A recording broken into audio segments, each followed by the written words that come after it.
Okay, computer-generated chess problem 01314 by Chesthetica. White has 2 rooks, a bishop, knight and pawn against black's knight and 3 pawns. But the 3 pawns are all very close to promotion. There's a mate in 5 here. Let's take a look. Okay, there are also longer mates, mate in 9, mate in 10, but we are not interested in those. We want to see how white can win in the most efficient way possible. Basically the best play possible.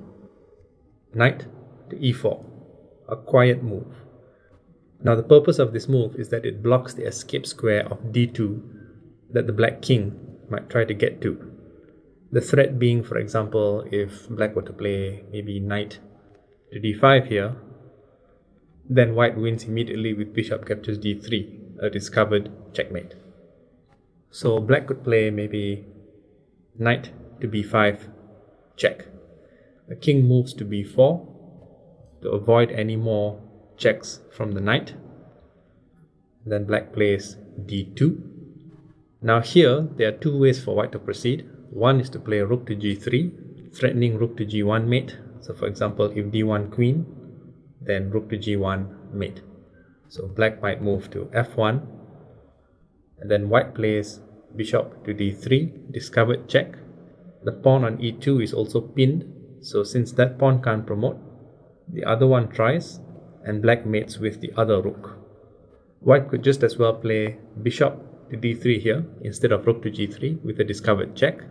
Black can promote to anything, and here white plays the quiet rook to g3 with full confidence. If queen captures rook, rook to g1 mate. If king to f1, the rook captures d1 mate. Notice how the pawn on e2 cannot recapture the rook because it's pinned by the bishop. So let me show you the main line again. Knight to e4. d2 here would lead to a similar kind of situation. Bishop to d3, promotes to queen, rook to g3, knight buys a tempo with knight to b5. In this case, maybe even bishop captures b5, queen captures a1, rook to g1. So playing d2 still results in a mate in 5. So knight to b5 was the main line, king to b4. Notice that king to b3, this not only allows more checks by black, which also fork the king and rook. Capturing the rook here would be pointless anyway because bishop captures d3, discovered checkmate. But what black might do is play d2, then after bishop to c2, because if bishop to d3, well then d1 promotes to knight with a check. The rook has to capture, and then if black makes the mistake of capturing with the pawn and promotes to a queen, then rook to f1 mate. So black would have to promote to a knight here. King captures d4, and there are more complications, but white can still win. It takes longer though. So it's very important for white to move to b4 here.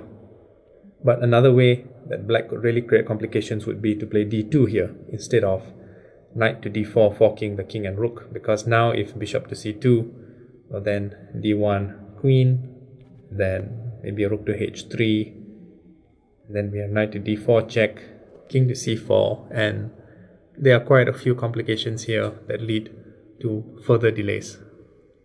So you can analyze them on your own later if you like. It's quite interesting also how this position can really explode in terms of the complications. You really need to know what you're doing. So after knight to b5 check, king to b4 is the move to play. Then d2, bishop to d3, discovered check. Black promotes to a queen. White plays the quiet rook to g3. Queen captures a1, and rook to g1, checkmate. I hope you enjoyed this one. Until next time.